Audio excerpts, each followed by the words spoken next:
All right, unless there's questions from you guys, I want to tie up free enterprise socialism and talk about supply and demand today.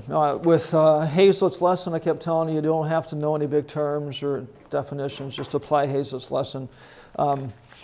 These aren't big terms, but the supply and demand are some of those economic ideas that if you understand those, it will give you can more sophisticatedly apply Hazlitt's lesson. If you can throw in, the law of supply will dictate this happening, and you can make it sound more sophisticated. You get to the same place. So anyway, these other economic laws do give us a fuller picture, but if you can just get Hazlitt's lesson down, that will put you on the right side of these issues. All right, last time we talked about free enterprise and socialism. We went through defined a free enterprise or capitalistic system and went through some complaints. And let's see who can answer some of these complaints, some false accusations. People often or sometimes will say, in a free market, there's a shortage of cough drops in the world. In a free market, prices are unreasonably high. If you just let the free market go, these evil, just vicious business owners are going to just raise prices up just vindictively, just to cause pain. And we'll be stuck with these unreasonably high prices. Somebody point out the fallacy in that accusation of the free market. Just one per person. If it was too high when people don't Yeah, it's a free market. You don't have to buy the product. If you think Apple products are too expensive, just rich people get Apple products. Don't buy them. I was laughing with Caleb Rivera. He's got that little Apple sticker on his computer. And I talked about taking it off. He said, oh, no, it'll slow the computer down if you peel the sticker off. Right, but really, if you think they're unreasonably high, don't buy them. And that's, anyway, if you think bubble gum is too expensive, or gum balls, right? If you think those are too expensive, don't buy them. All right, so this idea of prices are unreasonably high, they forget that it's a free market. There's not a government agency forcing you to buy the product. All right, think of the insurance market right now. There is a government agency forcing you to buy the product. I just saw a stat yesterday, 25-year-olds, the price is up 70% from what it was prior to Obamacare. So if you're paying $100, which would be really cheap, you're now paying $170 for the same product. All right, and the government's forcing you to buy it. You don't have the option to say, this is crazy, I'm not buying it. And so we removed the free market there, and it's going to cause prices to go up. Because there's some other issues to talk about supply and demand, but we'll save that. How about labor is going to be exploited in the free market? The workers are taken advantage of by these same evil factory owners. Yeah, it's a free market. That's the answer to the line. It's a free market. Really think of the stupidity if you sit there at lunch and you talk about how mean your boss is and how he doesn't pay you enough and makes you work these long hours and has you doing unsafe things. Eli Schrock, when he was here, used to do siding, and I've heard stories of him up on, two ladders with a pick across it with a ladder going up to get to the peak. It's really some. Don't tell him this, some stupid things. But if your boss is telling you, he was the boss, so it wasn't his boss. He was doing it voluntarily. But if your boss is telling you to do this stuff, it's a free market. You don't have to. Right? So this whole idea that capitalism will exploit labor is wrong. Today we've got it completely reversed because of government coercion. We have labor exploiting the owners. We've got the reverse of this. But anyway, there's nothing to it. How about a free market is unsustainable because it's going to consume all of the resources. We'll have mass starvations. We're going to run out of coal. We're going to run out of oil. Or is it true? It's true. Okay. Don't worry. It's just the high school kids moving every piece of furniture out of the auditorium.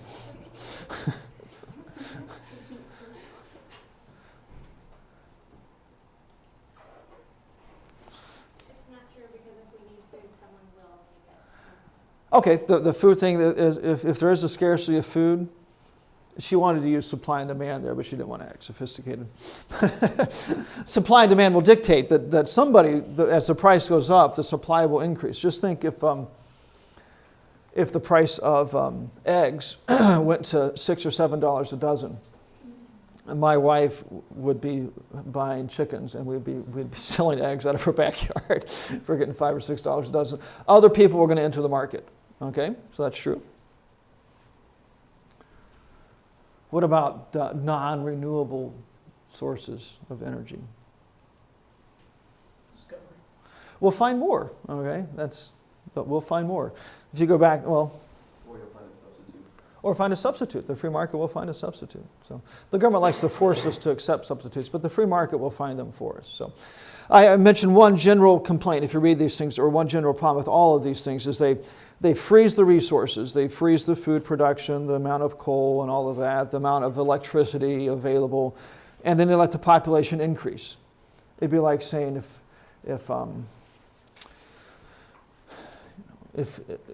in 100 years there's not going to be enough cars for everybody, but we don't allow for any new production of cars, just more people. There's major problems in the fallacy there. So, all right. So we looked at 8 of those, these really false accusations against the free market system. Then we looked at command economy, a non-Christian idea, or a socialism, communism. Looked at some misconceptions there. All right. The last thing I want to do is, just to wrap it up, really, there's not a whole lot to even write down here, is that all of this we talked about from the Bible perspective, that the free market is a biblical idea, and then we ran through the 2 ideas. The next point I'll make is that the free market has a much better track record. I've alluded to that. But if you just compare dollars and cents and look at the products available, the free market, without question, has a better track record. Let me give you some numbers. These are about 10 years old, but they're not especially different now. This is per capita gross domestic product. Gross domestic product, if you just think about a measurement of all the stuff produced by a country, the stuff produced by factories, it just includes services rendered, auto repairs, just the total production. Per capita means divided by the population. South Korea was 20,300, free market. North Korea, same peninsula, same ethnic group, same culture, 1,800. Right? Communist, free. The United States, 41,800. Hong Kong, in China, it's an odd entity right now, 36,000. And the People's Republic of China, all the rest of it. So we have the little pocket of Hong Kong, 36,800. All the rest, 6,200. Right. Free market, command economy. The People's Republic of Cuba, or whatever they call it officially, where our president is right now. I heard it described this morning. Our president is taking a tandem bicycle ride through Havana with the dictator of Cuba. But anyway, their per capita gross domestic product is 3,300. Compare that to 41,000 for us, or the 20,000 for South Korea. So if you just look at the dollars and cents, the free market is better. It's been a couple years, but there are people, during the Obamacare debates and all that, I heard several people say, oh, we need to be like Cuba. They have free health care in Cuba. When they pass out Band-Aids for revenues? We're talking about a nation that's impoverished, and there's people in America that look there and say, we need to follow them. That's exactly it. If it's so good, move there. Go enjoy it yourself. That changes the perspective very quickly if you want to actually move there. You might remember the story in Reagan in his own voice where he talks about Cuba and how they used to sell oranges in the streets, iced and chilled. And after the revolution, you had to get a prescription to buy an orange because of the shortages. All right, and he was referencing a news article that said, oh, they've almost recovered back to where they were prior to the revolution. And he makes a point, well, maybe we should discuss why they had to recover. What destroyed this really great economy prior to this? So anyway, if you just look at the ledger sheets and the production and things like that, the free market works tremendously better. Now that should not be the only reason we like it as Christians. It's a Christian idea, but it does work much better. And then the last thing I have is that America has a mixed economy. We're not completely free, we're not completely socialist, but mixed. We're definitely in the last 8 years getting larger doses of socialism thrown into the batter. A mixed economy.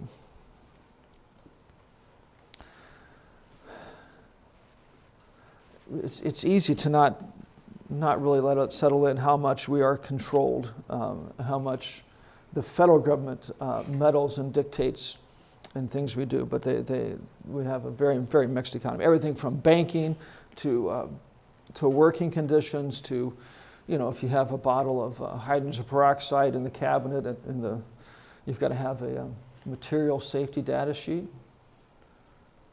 MSDS sheet somewhere on file, and all that just government dictates, right?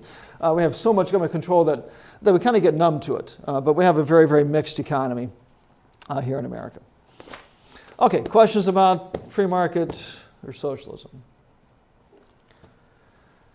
Anybody still clinging to your socialist dreams? Just a little bit. You still want to punch the button for Bernie? It's cool, especially amongst college students. That's the cool thing to do. Vote for Bernie. Free education. It wouldn't happen. I mean, we wouldn't qualify for the free education, but you could go to Valpo. They're a Christian college. Well, officially they're Lutheran or something like that. So they'll probably qualify. You can go there. Okay, supply and demand. There's the Marianas Trench. I think that's the really deep trench in the ocean. There's a gigantic trench that we're floating over top of, and I don't want to go into the trench. So we'll go under the surface enough to see what supply and demand is and understand it and not plumb the depths of that. If you really want to do that, come to economics class, and we can spend several days diving to the bottom of the trench. I'm not trying to make you think it's dark and murky down there. It's really kind of exciting, but it's beyond what we need for this class. All right, let's first of all start off with some definitions.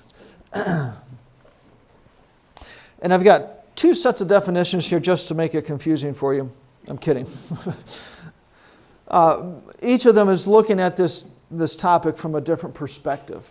Okay, the first set of definitions, if you want to write a name or with it, is a guy named Russell Kirk, a conservative economist that came up with these. And in these definitions, we see the statement start, when prices rise. We'll look at what happens. The second definitions tell us what happens to the prices if we have a surplus or if we have a shortage. So it's looking at the same event, but from different perspectives. So, all right, so the first definition is here by Russell Kirk, and we've got it split up here: law of demand, law of supply. Law of demand, law of supply. First of all, law of demand. I'll state it, but this should really be something that makes sense to you, or memorize it if it doesn't. So, when the price of a good rises, the demand for that good will fall. There are some technicalities that I'll mention there, but that's the gist of it. When the price of a good rises, the demand for that good will fall. And then it continues, when the price of a good falls, the demand will rise.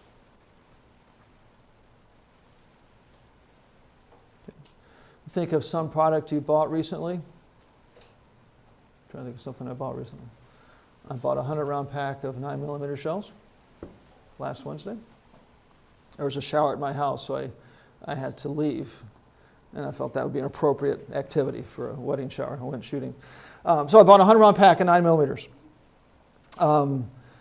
If the price was half, I get there and it's normally $21 and it's $10. the demand, how much I'm going to buy, is going up, and it's going to double at least at that price. I might empty the shelf out at that price. The demand is going to go up, and that's all demand is, just the people willing to buy the product. Okay, if I get there and the price is $50 for the 100-round pack, okay, I might buy the 50-round pack, or I might decide that I'm going to shoot my 22. Or, the demand is going to go down.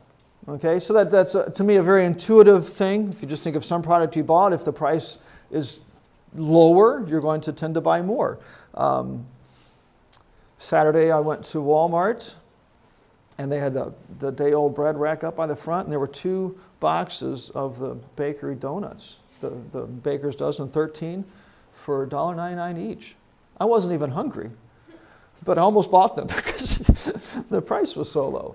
All right, so that's, I think, a very, very intuitive idea. Now, there are let me mention some details just so you're aware that they're there. The whole statement is this: when the price of a good rises in relation to the price of other goods. All right, so if the price of everything in the account, you don't have to write that down necessarily, but we are here kind of isolating this product and letting the price change for that, and everything else stay the same. But if we have a situation like the minimum wage being increased and all the prices going up, then you're really not here analyzing any supply and demand, because everything is going up. But there's not, the alternatives to the 9mm ammo or just have gone up just as much. All right, so there are some technicalities like that to think through. But for us, that basic thought, I think, is very straightforward. So what product did you think of? Or were you negligent and didn't think? You said chocolate? That's a good one. Coffee? I'm sorry? Coffee creamer. Coffee creamer. What flavor? I like Mocha. Coffee. That ruins coffee, just so you know. And it's no longer coffee. It's dessert at that point. Coffee was designed by God from the origin of time to be black. I'm kidding. I do like it black. All right, one more product here just for fun. It's racist.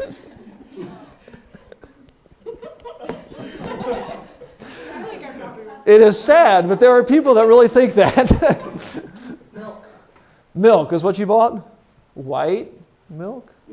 Oh. chocolate though, slug rock. The chocolate is white and dark chocolate mixed together, according to Mayor Nagin in New Orleans. After the Katrina hurricane, he talked about New Orleans was a chocolate city, meaning it was just for blacks. And when the whole world blew up and said that's racist, he said, oh, no. Chocolate is white milk and black and dark chocolate. It's a mixture of.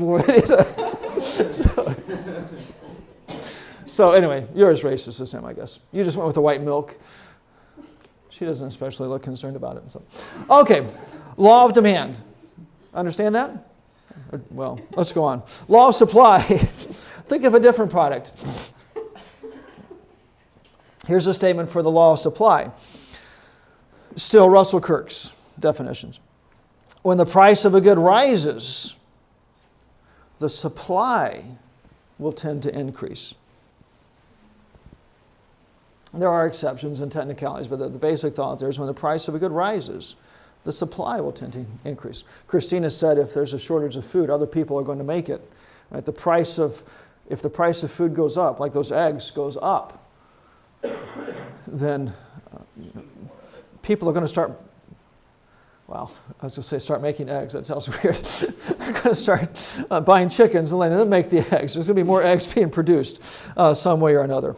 All right, so the supply will go up. Now, if you think about that same situation, the price of eggs skyrocketing, on the other side, there's going to be fewer people buying them. So we're going to have more people producing them and fewer people buying them. All right, and that'll kick in when we talk about the second definition. Then we'll think about what happens to the supply if we all suddenly have lots of eggs and nobody buys them. All right, then we see the opposite. But we'll get there. So when the price of a good rises in relation to other goods, or just when the price of a good rises, the supply will tend to increase. There are some real technicalities here about a time delay, and you can't instantly have more eggs available. There's some time. If you're talking about manufacturing computers or vehicles or something like that. There's a time drag here because they can't instantly do that. They've got to buy new workers, hire new workers, and set up second shifts and things like that to get this production going. But it's going to head that direction. Business owners often they see a spike in prices and they're trying to figure out, is this spike in prices going to sustain? Should I go ahead and hire more workers and increase production, or is the price just going to plummet in 2 weeks and I'm stuck with all these extra workers? So there are some other factors involved there, but the general idea is true. The supply will increase. All right, the second half of that statement is the reverse. When the price of a good falls, then the supply will tend to fall. If the price of eggs drops, then there's going to be fewer farmers producing them because there's no profit there. Yeah. And they would buy more if it was cheap. Okay, and then immediate on-hand supply. the demand would people would start buying eggs. Yeah. My wife loves to buy eggs cheap, and I don't complain at all. We'll have 6 or 7 dozen sometimes in the freezer, or in the fridge, not in the freezer. We have eggs for everything. I like it. Okay, so those are the laws of demand and supply. There we're looking at what happens to the demand and supply when the price changes. How much are people willing to buy? How much are manufacturers willing to produce if we see changes in the price? Okay, we can also look at it from the other direction. If we see changes in the demand or supply, what happens to the price? Okay,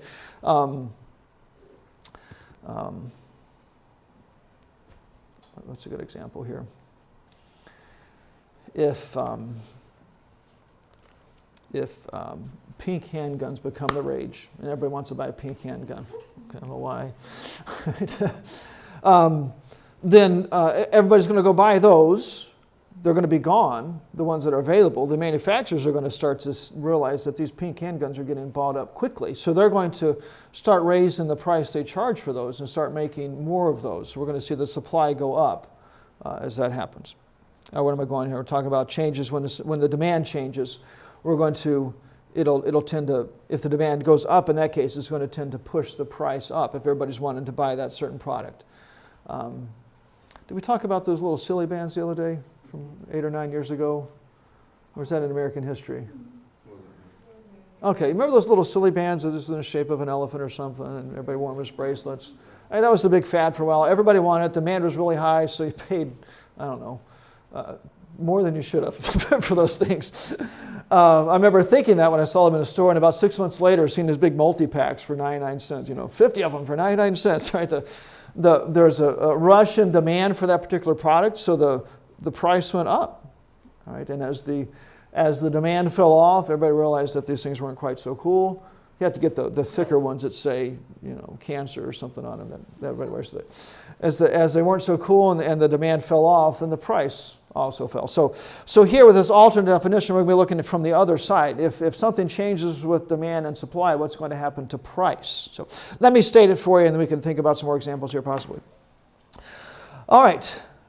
When the quantity of a certain good exceeds the demand, now those are maybe some technical words, or when the supply exceeds the demand, when there's more of a product available than people want to buy. Amazon has that Alexia? What's the little speaker thing they have now? Come on now. You guys are supposed to be techno geeks. Ever see there's some little, looks like a cylinder, little speaker thing? Yeah.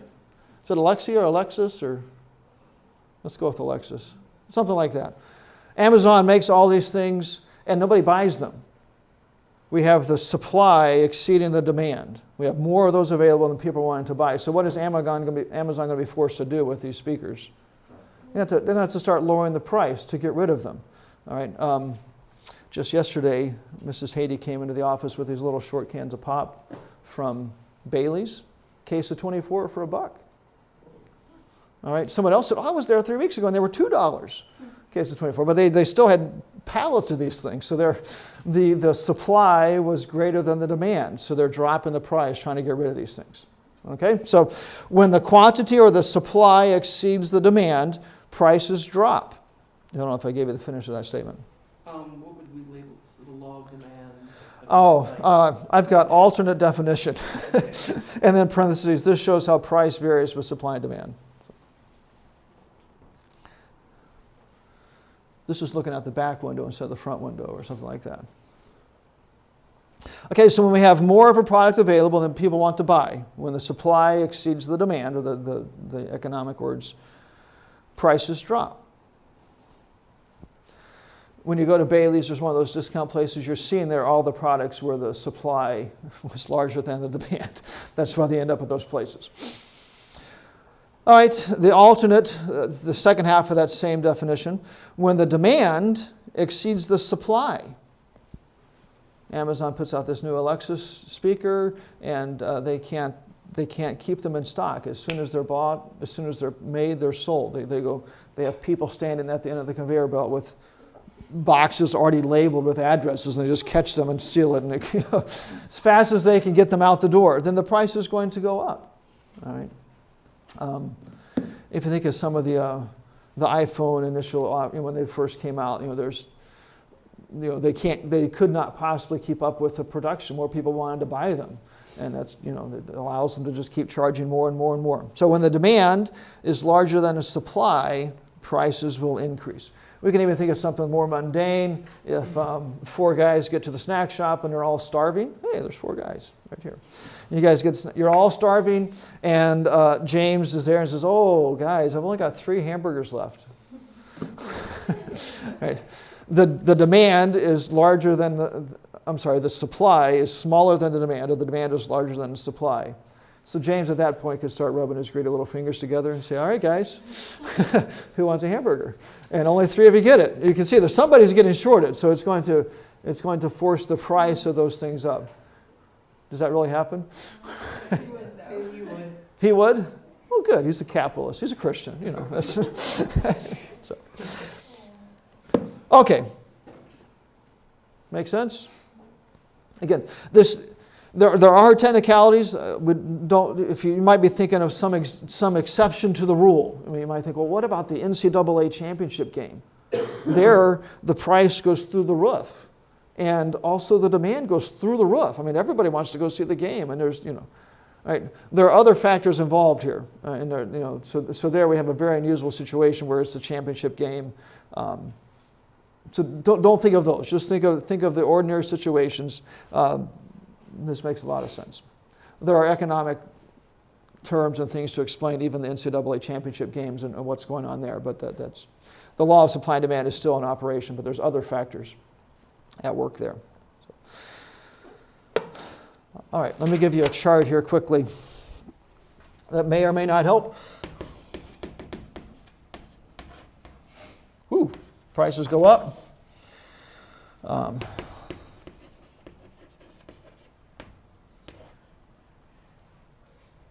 What did I do? What's that? My chart is backwards.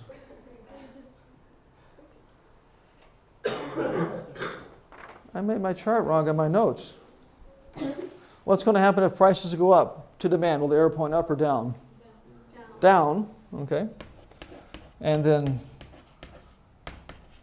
supply is going to go up as prices go up. Should I try this again here?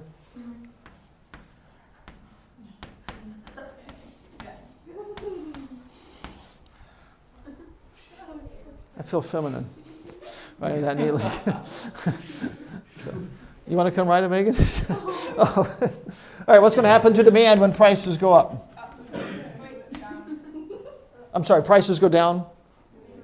Demand is going to go up, and supply will go down. Okay, so again, it's valid to think both directions on this. Anybody been in materials and methods yet, where you have to do your handboard? I did do that. Sorry.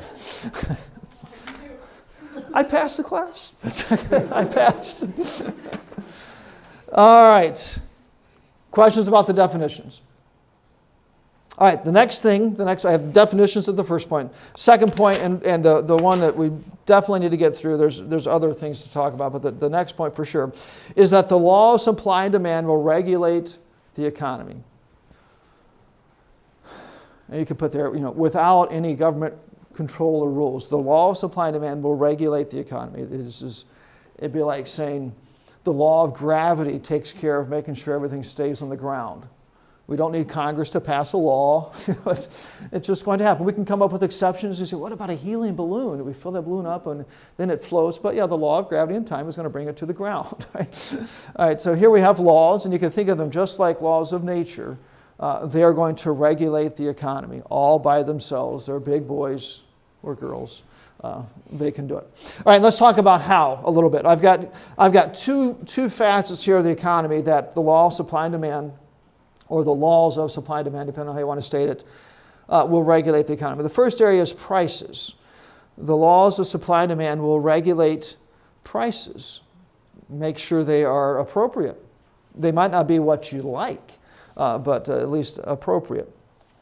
All right, let's think about how this would happen. If the price of something is too high, and I've got that in quotation marks, let's say there's some product that's overpriced, how will supply and demand cause that price to come down to whatever is regular or normal? All right. Jacob's willing to answer. Just going by that formula, if the prices go up, then less people are going to buy it, which means there's more of it. And especially if it's a product that expires, like milk bread or or eggs or something, they gotta sell it before it expires. Milk doesn't expire. It just turns into yogurt. Yeah. That's horrible. All right. You can have a milk that's a month old and Just shake it up every now and then, put it back in the fridge. But something like that they have to get rid of it to still make a profit, so they will be forced to drop their prices. Okay, so that is going to kick in. We have prices too high, which means fewer people are going to buy the product, right? And as we have with high prices, it's going to cause the manufacturers to want to produce more. So we're going to end up with this surplus where there's more available than there is than people want to buy. And if you look at the second set of laws, when the demand for when the supply exceeds the demand, prices drop. So if there's a situation where prices are too high, the laws of supply and demand are going to bring that back down. Right. Now again, we're assuming it's too high. Lots of times people complain about, oh, this is too expensive or that is too expensive. And they just don't like the price. All right, it might be that really is the fair market price for that particular product. But if something happens and the price of something goes too high, these laws will kick in and bring that thing back down. Okay? What about the other situation? The price of something is too low. The fear that liberals always bring up about if the price of farm goods get too low, then all the farmers go out of business and we die of starvation. All right? If the price of corn gets so low that the farmers can't grow it and sell it and make a profit, how will the law of supply and demand take care of that?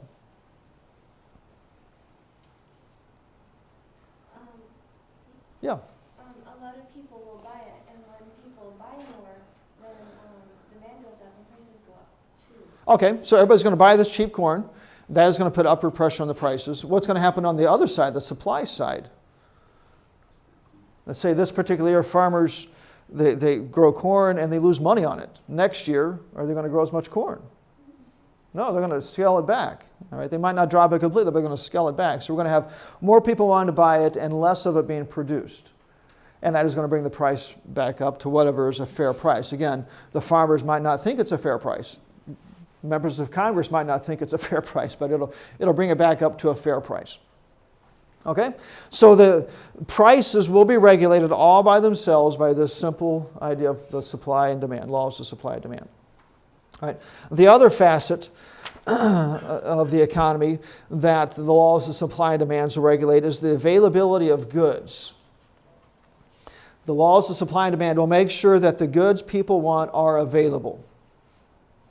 If you think about, how do we decide how many tires should be made, as opposed to car tires, as opposed to bike tires and wheelbarrow tires and dune buggy tires?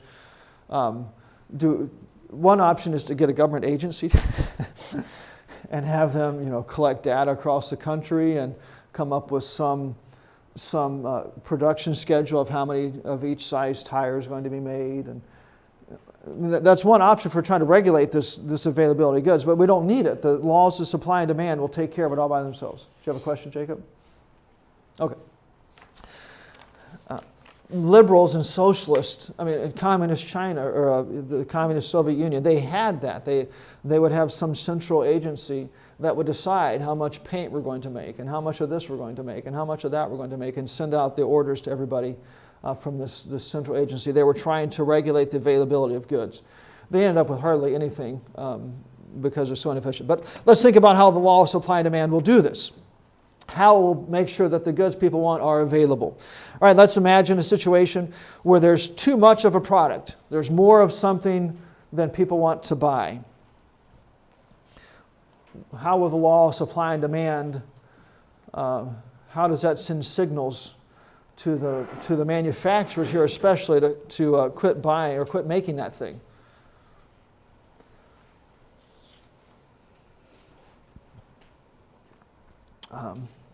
What was the name of your bubblegum company, Amanda?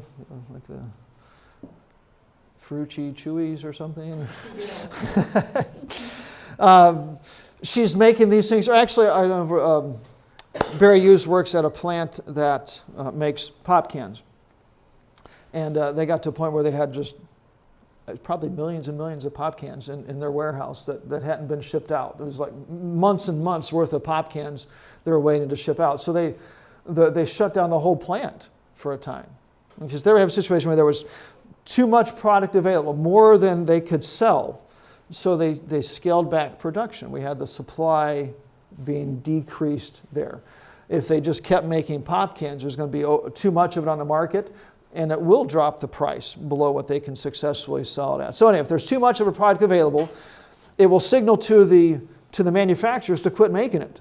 Right? If you're making if Amazon's making those Alexa speakers and they've got millions of them in the warehouse, at some point they're going to stop producing those things because there's too much supply. Okay. On the other hand, things where there's an over surplus of things is going to push the price down. And what will that cause people to start doing as the price goes down? Somebody smack your neighbor and wake them up. Yeah, buy them. Okay, I really don't like those little short cans of pop, but for $1 for 24, I'll put up with them. Okay, the demand goes up. All right, so it'll help curb surpluses in the economy. So we don't just have these plants producing things that nobody wants. The law of supply and demand will cause them to figure it out and stop, or a free market will cause that company to go out of business if they can't figure it out. One way or the other, we're going to have that done. If we have the other option with availability of goods, there's not enough of a product available. Amanda can't produce her bubblegum fast enough. Everybody's chewing gum. It's the new fad. Everybody's that, and she can't make it fast enough. What's going to happen according to the law of supply and demand? There we have the demand larger than the supply. What's going to happen? Somebody's either going to start a new business or she's going to buy more machines. Okay, the supply is going to go up. It might be a competitor that steps in, or she's going to buy more machines and lay off more workers. You are evil. But the people that make the machines, they'll like you. It's all about the capitalism, all about money. But the supply is going to go up. What about if everybody's buying this stuff and there's not enough available for everybody, what's going to happen to the price? It's going to go up, and people will start not buying it. I mean, some people that are fanatical bubblegum chewers, they'll buy it regardless. Other people that are sane will say, I'm going to skip the bubblegum today because it's too expensive. So the demand for that product is going to go down. So the laws of supply and demand will regulate the availability of goods. If you think about our economy and how do we decide how many radios need to be made? How do we decide how many laptops need to be made? How do we decide how many shoes, how many belts, how many cameras, how many windows? How do we do this? There's not a central agency that does it. It's individual companies looking at the market, gauging whether or not there's enough of the product available and producing in accordance to that. The supply and demand, the laws of that regulate that all by itself. And again, You can go to Bailey's and these surplus places, and you can see companies that got it wrong. You see their products are for sale there because they guessed wrong. But it does it much more efficiently than the government can. Okay, questions about how the laws of supply and demand will regulate the economy?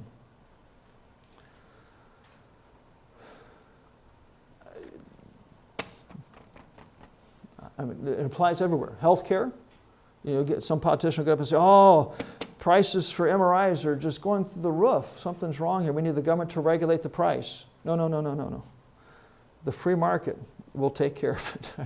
The laws of supply and demand, they'll bring that MRI price down to whatever is a fair price. And that's whatever the fair price is, they'll bring it down. That fair price is sometimes referred to as the market clearing price, a price where the amount that's produced matches the amount that people want to buy. It'll hit that point, and that's where it'll stop. The free market laws of supply and demand will bring it there. Market clearing price. That won't be on the test. But. Okay, questions about laws of supply and demand regulating the economy? All right, next thing is statutory laws, government laws, as opposed to laws as God designed the universe, laws. Statutory laws, civil laws, government laws cannot repeal these things. They act like they can, but they can't.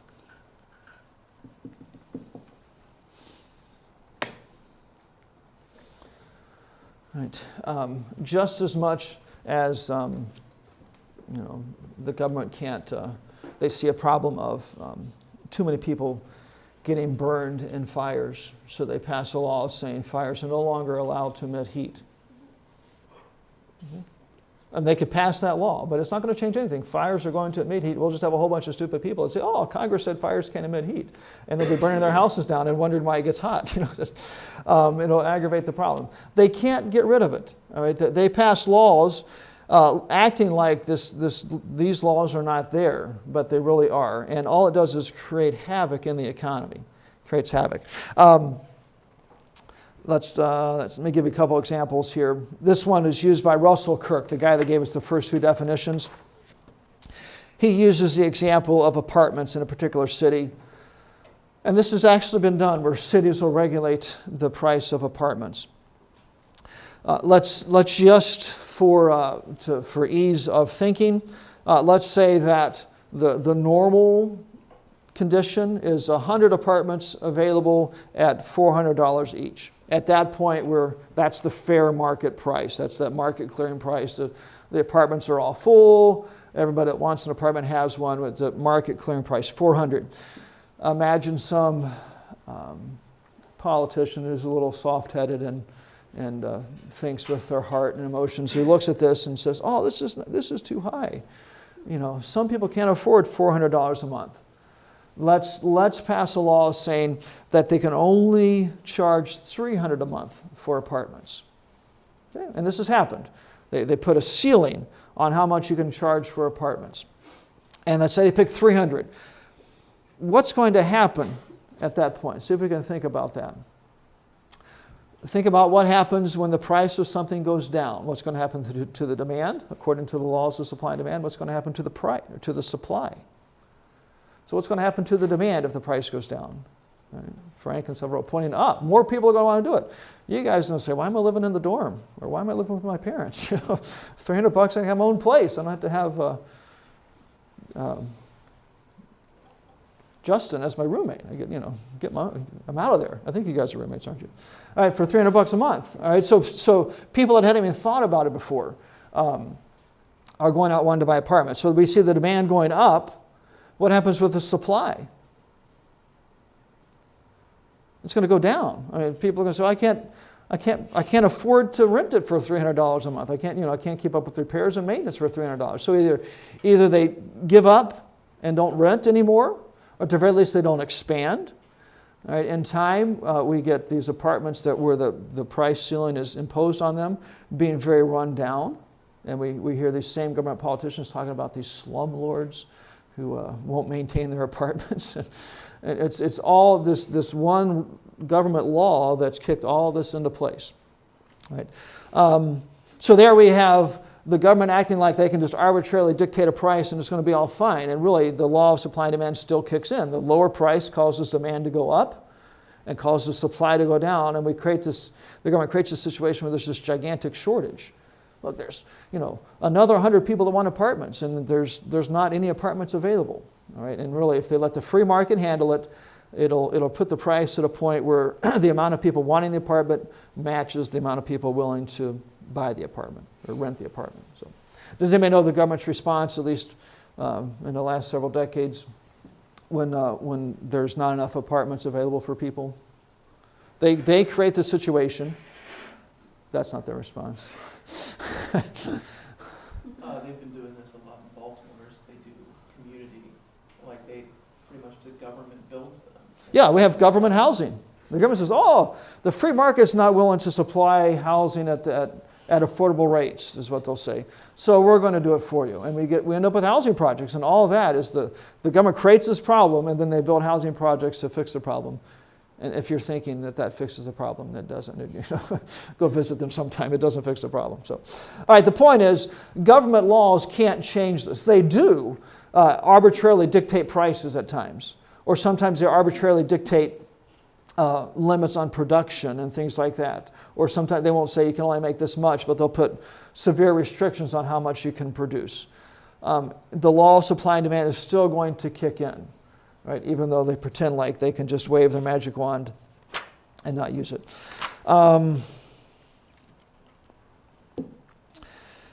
We talked about college tuition costs yesterday.